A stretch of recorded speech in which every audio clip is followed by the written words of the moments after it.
Hola chicos, mi nombre es Sara y soy profesora en la Escuela de Español Costa de Valencia. ¿Creíais que habíais terminado con los pasados después de estudiar el pretérito perfecto, el pretérito indefinido y el pretérito imperfecto? Pues no, hoy vamos a aprender el pretérito pluscuamperfecto.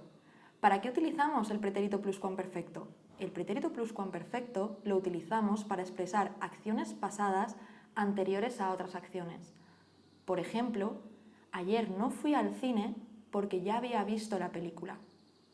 ¿Cómo se forma el pretérito pluscuamperfecto?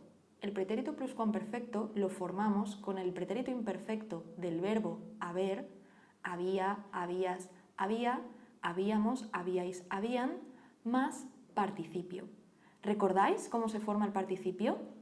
Quitamos la desinencia de infinitivo a los verbos terminados en ar y le añadimos ado. Cantar, cantado.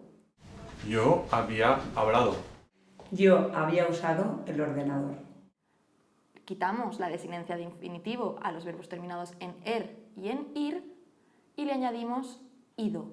Comer, comido, vivir, vivido. Yo había leído este libro. Y hasta aquí hoy el pretérito pluscuamperfecto.